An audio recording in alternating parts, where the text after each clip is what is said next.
आज हम जानेंगे माँ छिन्नमस्ता के बारे में। शुरू करने से पहले मैं आपसे एक प्रश्न करती हूँ, आप उसका उत्तर कमेंट सेक्शन में लिखें। गंगा नदी का उद्गम स्थल कहाँ है? आप इस प्रश्न का उत्तर कमेंट सेक्शन में लिखें। तो शुरू करते हैं। सनातन धर्म में शक्ति के विविध स्वरूपों का वर्णन मिलता है। माँ दुर्गा के अनेक रूप हैं, जिनमें 10 महाविद्याओं का स्थान अत्यंत विशेष है। 10 महाविद्याओं में माँ छिन्नमस्ता को एक रहस्यमयी, गूढ़ और अद्वितीय देवी माना गया है। उनका स्वरूप, उनकी उपासना और उनके संदेश साधकों को जीवन, मृत्यु और आत्मज्ञान के गहन सत्य का अनुभव कराते हैं। माँ छिन्नमस्ता जीवन की द्वंद्वात्मकता, जन्म और मृत्यु, आनंद और पीड़ा, सृजन और संहार सभी का प्रतीक है। माँ छिन्नमस्ता का स्वरूप अत्यंत विचित्र और भयावह माना जाता है। उन्हें स्वमस्तक छेदनी अर्थात स्वयं अपना मस्तक काटने वाली देवी कहा गया है। उनकी प्रतिमा में वे नग्न अवस्था में कमल पर खड़ी दिखाई देती हैं। उनके दोनों ओर योगिनियाँ, डाकिनी और वाराही खड़ी होती हैं। उनके हाथ में खड्ग और अपना कटा हुआ मस्तक होता है। उनके कंठ से 3 रक्त की धाराएं निकलती हैं। एक धारा उनकी योगिनियों के मुख में और एक उनके अपने कटी हुई मुख में प्रवेश करती है। इस स्वरूप के कई प्रतीकात्मक अर्थ हैं। नग्नता, यह माया और आडंबर से परे पूर्ण सत्य और निर्मलता का प्रतीक है। मस्तक का छेदन, अहंकार, अज्ञान और देहाभिमान का त्याग है। रक्त की धाराएं, जीवन की 3 प्रमुख शक्तियों ईड़ा, पिंगला और सुषुम्ना नाड़ियों का संकेत है।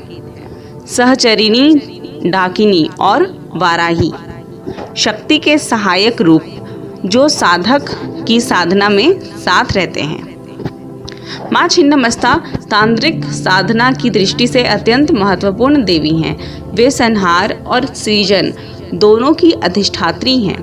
उनकी उपासना साधक को भय से मुक्त कराती है और आत्मज्ञान की ओर ले जाती है। छिन्नमस्ता को कुंडलिनी शक्ति का मूर्त स्वरूप माना जाता है। उनका स्वरूप साधक को बताता है कि आत्मज्ञान के मार्ग में अहंकार और वासनाओं का संहार अनिवार्य है। वे जीवन और मृत्यु के गहन रहस्यों का बोध कराती हैं। उनकी उपासना से साधक मृत्यु भय से मुक्त होकर मोक्ष की ओर अग्रसर होता है। पुराणों और तंत्र ग्रंथों में माँ छिन्नमस्ता की उत्पत्ति के विभिन्न प्रसंग मिलते हैं।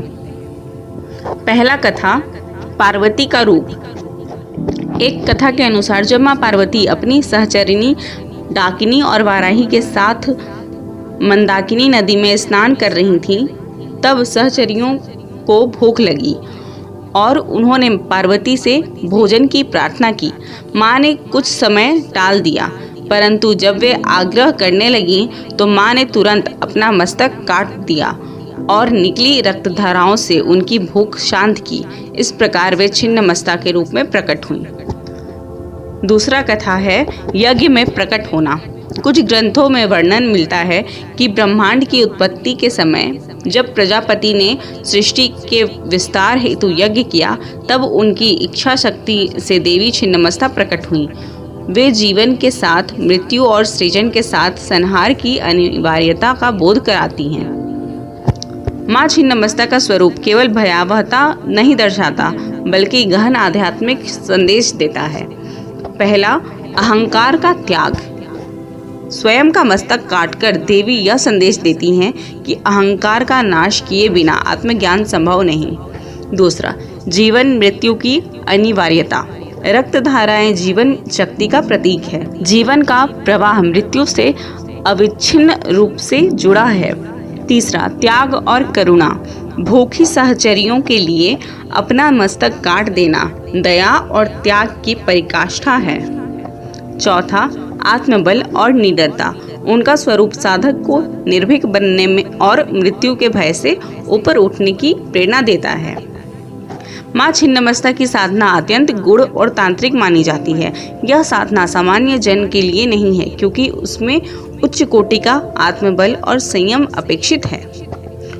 उपासना के प्रमुख नियम हैं। छिन्नमस्ता की साधना रात्रि में शमशान या निर्जन स्थान पर की जाती है। साधक को पूर्ण ब्रह्मचर्य और संयम का पालन करना पड़ता है।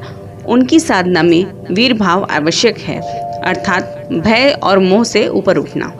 छिन्नमस्ता मंत्र जप, यंत्र और ध्यान के माध्यम से साधक को सिद्धि प्रदान करती हैं। इनका प्रमुख मंत्र है ओम ऐं ह्रीं क्लीं छिन्नमस्तायै नमः। इस मंत्र के जप से साधक को आत्मबल, मृत्यु भय से मुक्ति और आध्यात्मिक उन्नति प्राप्त होती है। छिन्नमस्ता का संबंध योग शास्त्र से भी गहराई से जुड़ा है। उनके गले से निकलने वाली रक्त की 3 धाराएं योग की एड़ा, पिंगला और सुषुम्ना नाड़ियों का प्रतीक है। जब कुंडलिनी शक्ति जागृत होती है तो यह ऊर्जा इन नाड़ियों से होकर प्रवाहित होती है। छिन्नमस्ता साधना इस ऊर्जा को संतुलित करने और साधक को समाधि की आवश्यकता में ले जाने का माध्यम है। वे साधक को बताते हैं कि जीवन का वास्तविक उद्देश्य आत्मा और परमात्मा का मिलन है। भारत में विभिन्न शक्तिपीठों और तंत्र पीठों पर माँ छिन्नमस्ता की पूजा होती है। झारखंड के रजरप्पा मंदिर में उनकी प्राचीन और प्रसिद्ध प्रतिमा स्थापित है। यहाँ प्रतिदिन दूर दूर से साधक और श्रद्धालु आते हैं। छिन्नमस्ता का स्वरूप कला, मूर्तिकला और शिल्पकला में भी अद्वितीय है। उनका भयावह किंतु करुणामय स्वरूप कलाकारों और साधकों दोनों को प्रेरणा देता है। माँ छिन्नमस्ता की उपासना से साधक को अनेक दिव्य लाभ प्राप्त होते हैं। पहला, मृत्यु भय से मुक्ति। दूसरा, अहंकार और वासनाओं का नियंत्रण। तीसरा, आत्मबल और साहस की वृद्धि। चौथा, कुंडलिनी जागरण और आध्यात्मिक उन्नति। पांचवा, मोक्ष और आत्मज्ञान की प्राप्ति। माँ छिन्नमस्ता का स्वरूप जीवन के गहन दर्शन को प्रकट करता है। वे हमें सिखाती हैं कि सृजन और संहार, सुख और दुख, जीवन और मृत्यु एक दूसरे से अलग नहीं है, बल्कि एक ही सत्य के 2 पहलू हैं। अहंकार का त्याग ही आत्मिक उन्नति का मार्ग है। करुणा, त्याग और निर्भीकता जीवन के वास्तविक आदर्श हैं। अब हम देखते हैं निष्कर्ष।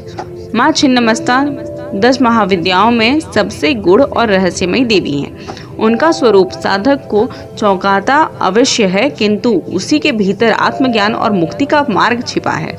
वे हमें यह संदेश देती हैं कि जीवन और मृत्यु, सृजन और संहार, आनंद और पीड़ा सभी एक ही परम सत्य के अंश हैं। माँ छिन्नमस्ता की साधना केवल भयावह रूप नहीं, बल्कि अहंकार का संहार, करुणा का प्रसार और आत्मज्ञान की प्राप्ति का मार्ग है। वे साधक को निर्भीक, त्यागी और आत्मबल से पूर्ण बनाती हैं। इस प्रकार माँ छिन्नमस्ता केवल तंत्र साधना की देवी नहीं, बल्कि जीवन दर्शन की अद्वितीय मार्गदर्शिका हैं। धन्यवाद।